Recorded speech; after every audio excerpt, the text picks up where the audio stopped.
Well, hi.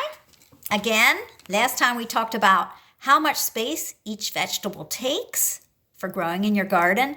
So I'm going to follow that up by talking about if you have limited space, you have a small garden, you're going to want to plan it out. You'll grab your map and think about it. But some of the things that take a limited amount of space, they don't take so much space, would be things like carrots and radish and lettuce and spinach and onions and Swiss chard, which are all early growers. One thing you might want to think about is carrots are going to stay in most of your summer. Your radish, your lettuce, spinach, and Swiss chard are not. You can plant them, interspace them with some other vegetables. Onions, I usually interspace them too, even though they might stay in, they might not. It depends how many I have and what I want to use them for.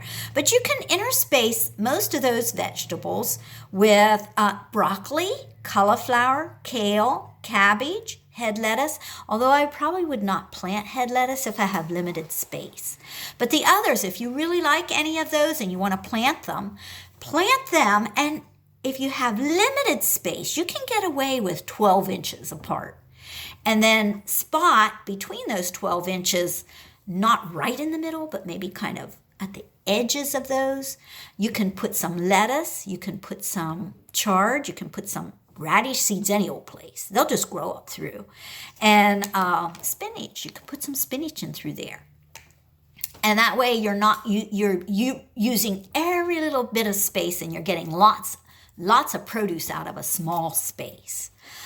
Later, your cauliflower, if that's what you plant, and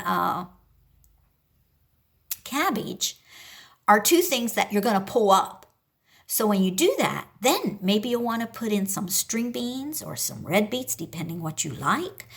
I prefer string beans if I'm putting a bean in, just because it has a longer season. You will start probably getting produce in June, late June, maybe early July, but you'll get it straight through till frost then, where a lima bean really doesn't start producing till much later. So your space is there, but you're not getting anything out of it. So you want to think about that, how much time. But then after you pull some of the other things out, such as your broccoli or kale lasts me all winter, my kale from spring, but not everybody has the same success. So once you pull some of those things out, you might want to replant some fall things again, such as a new broccoli plant, cauliflower, cabbage, any of your lettuces, radishes, anything like that, and you can get another fall crop out of a small space. So if you have lots of space, you don't have to worry about it quite as much, but I still plan. I get that map out, which is something you might want to do. Get your map out and start thinking about, when you measured it, how much space this will all take.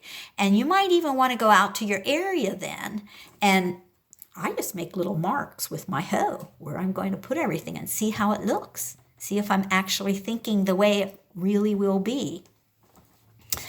If you have a lot of space, you can go to town. And if you've been an experienced gardener, I'd still suggest, if you haven't done maps or kept a journal, I'd still suggest you do that. Something else I wanted to talk about was we talked about some things that you grow on hills. The sweet potato, we call it the Irish potato, the white or red potato, and they both grow tubers. And we talked about cucumbers, squash, pumpkins, those type of the squashes and the gourds. If you plant gourds, all grow on a hill. For the sweet potato, you want to make a large hill. When we plant it, we're planting a transplant. You want to make it at least a foot high. And my husband makes them very wide. I would say 2 feet in diameter and at least a foot high. And then we make like a little dip in the middle and put our plant. Not real far, but a little dip. That way, if it does get dry, being that it is a hill, we can water it. And the water isn't just going to run down over the hill. It kind of actually soaks into the hill. And the reason you do that is sweet potato tubers actually grow. The sweet potato grows in that hill mostly. It will. And now the white potato, or the spud potato, you will plant in a hole. You'll dig a hole maybe, I would say 8 inches at least, 6 to 8 inches, and plant your seed potato in there when you go get it. and cover it up. And later, when the potato plant gets about, anywhere right around 10 inches, 12 inches, then we hill it up around those plants. You want to hill it up really good, at least a foot. And I would say we have ours close to 2 feet wide, and the whole row just gets hilled up. And that's because that's where those tubers also are mostly going to grow. So you want to do that. The other things, I'm not exactly sure why we hill. Somebody out there, one of you may know a good reason why we hill them. I'd love to know. I'd love to see your comments.